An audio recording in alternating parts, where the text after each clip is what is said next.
How to call Lyft driver support. Hello everybody, welcome back to the channel. Today I'll guide you on how you can call Lyft driver support.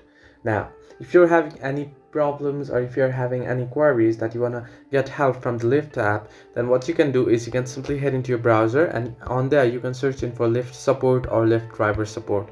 Now you can see here I've searched in for Lyft driver support phone number here, and it's giving me a certain number of options. Now here you can see Lyft customer service phone number here, and you can see the email here provided down below. Now if you head into the official website, that you won't be getting any options such as phone numbers and such.